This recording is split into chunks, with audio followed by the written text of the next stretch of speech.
This is Becky, and I am going to be doing a Dharma talk today on Hatha Yoga Pradipika. It is a text that was written in the 15th century, and it was a guide for our physical practice.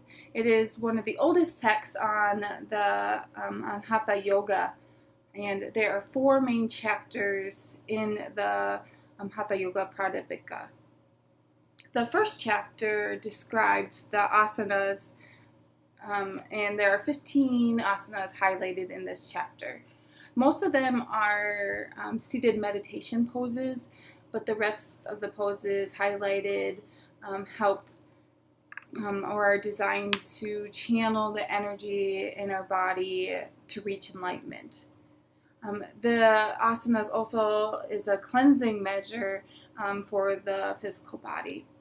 The second chapter is on pranayama, or our breath work, as well as kriya practices, and this helps cleanse our energetic body.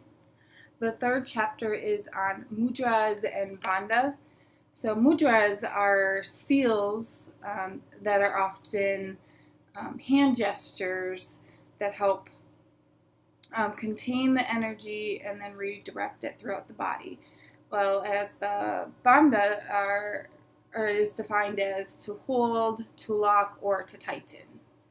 And then the fourth chapter is on samadhi through nada, or enlightenment through our nada yoga. And nada can be described as our sacred sound, most known as Om. And it creates this vibration in our body.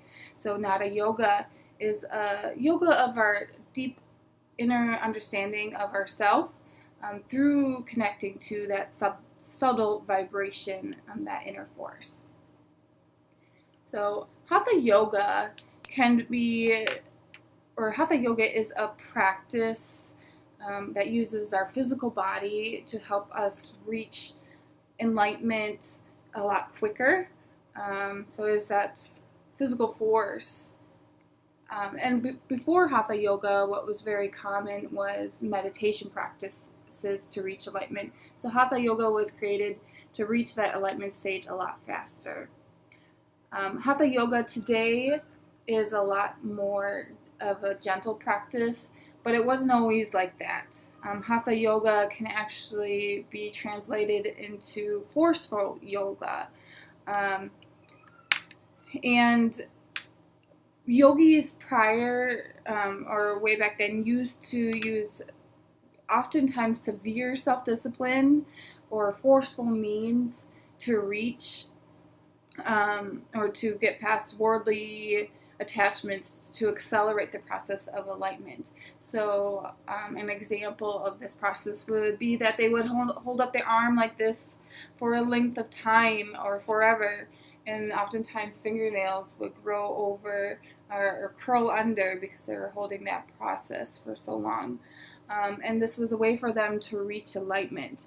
Now, this is obviously not being practiced in the Western world today, but we do use the same principles in the fact that we use our body, our physical postures, our asanas, to help us reach that enlightenment.